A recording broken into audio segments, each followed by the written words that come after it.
আসসালামু আলাইকুম everyone, welcome to বাউ টেস্টি কিচেন। আপনাদের সবাইকে শুভেচ্ছা জানিয়ে আজকে শুরু করছি তালের পিঠা। খুব সহজভাবে বানিয়ে দেখাবো। আশা করি আজকের আমার রেসিপিটি আপনাদের কাছে অনেক ভালো লাগবে। ভালো লাগলে লাইক এবং সাবস্ক্রাইব করে আমার চ্যানেলের সঙ্গেই থেকে যাবেন আশা করছি। বন্ধুদের কাছে অনুরোধ রইল ভিডিওটা প্রথম থেকে শেষ পর্যন্ত দেখবেন। প্রথমেই আমি নিয়ে নিচ্ছি একটা মিক্সিং বোল। এখন আমি নিয়ে নেব বাজারের কেনা শুকনো চালের গুঁড়া 1.5 কাপ। আপনারা চাইলে বাড়ির তৈরি ভিজে চালের গুঁড়াও নিয়ে নিতে পারেন। এখন আমি নিয়ে নিচ্ছি 1.5 কাপ ময়দা। ময়দার বদলে আপনারা সুজিও দিয়ে নিতে পারেন। এখন আমি দিচ্ছি নিজেদের স্বাদ অনুযায়ী চিনি। চিনিটা আপনারা কম বেশি দিয়ে নিতে পারেন। এখন আমি দিয়ে দিচ্ছি নিজেদের স্বাদ অনুযায়ী লবণ। দিয়ে দেবো একটা ডিম। সব শুকনো উপকরণের সাথে আর ডিমের সঙ্গে খুব ভালোভাবে মিশিয়ে নেব। এখন আমি খুব ভালোভাবে মিশিয়ে নেব। তো খুব ভালোভাবে মেশানো হয়ে গেছে। এখন আমি নিয়ে নেব 1 বাটি তালের পাল।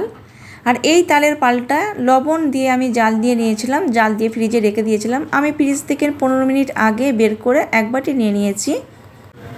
এখন হাতের সাহায্যে খুব ভালোভাবে মথে নেব। আপনারা চাইলে এখানে নারকেলের গুঁড়াও দিয়ে নিতে পারেন। আমি চালের গুঁড়া আর ময়দা সমপরিমাণ দিয়ে নিয়েছি।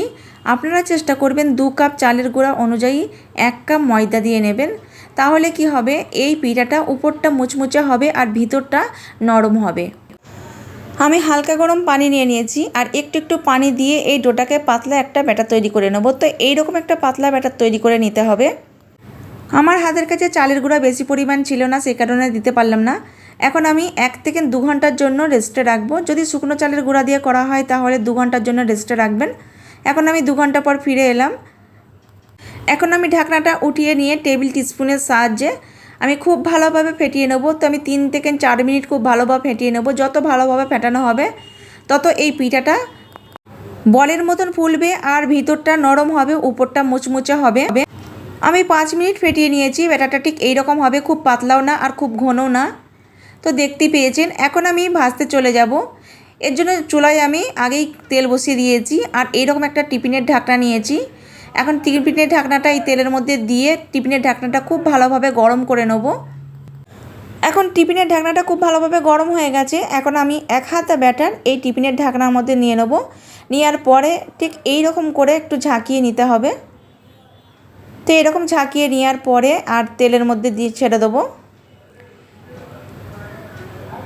তেলের মধ্যে ছেড়ে দেওয়ার পর 30 সেকেন্ড পরেই টিফিনের ঢাকনাটা ছেড়ে দেবে, দিয়ে আর খুব সুন্দরভাবে ফুলে উঠবে। গ্যাসের ফ্লেমটাকে এই পর্যায়ে মিডিয়ামে রেখে এই পিঠাগুলোকে ভেজে নিতে হবে। আর কত সুন্দর একদম বলের মতন ফুলে উঠেছে, দেখতেও যেমন সুন্দর আর খেতেও কিন্তু অসাধারণ। এই পিঠাগুলো তৈরি করতে খুব বেশি সময় লাগে না, 2 থেকে 3 মিনিটের মধ্যে এই পিঠাগুলো ভাজা হয়ে যায়। এখন এই পিঠাটা হয়ে গেছে, এই পিঠাটাকে উঠিয়ে নিচ্ছি। আপনাদের বোঝার সুবিধার জন্য আমি আরেকটা করে দেখাচ্ছি। 1 হাতা ব্যাটার নিয়ে নেবো। নেওয়ার পরে একটু ঝাঁকিয়ে নেওয়ার পর তেলের মধ্যে ছেড়ে দেবো। 30 সেকেন্ড পর আবারও এরকম বলের মতন ফুলবে। তো যত বলের মতন ফুলে উঠছে তত কিন্তু ভাজতেও কিন্তু ভালো লাগবে। তো আমাকে তো ভীষণভাবে ভাজতে ভালো লাগছে। এখন আমি একই প্রসেসে সব পিঠাগুলোকে ভেজে নিয়ে পরিবেশনের জন্য চলে যাব। তো আমি পরিবেশনের জন্য চলে এলাম। খুব সুন্দরভাবে সব পিঠাগুলোকে তৈরি করে নিয়েছি।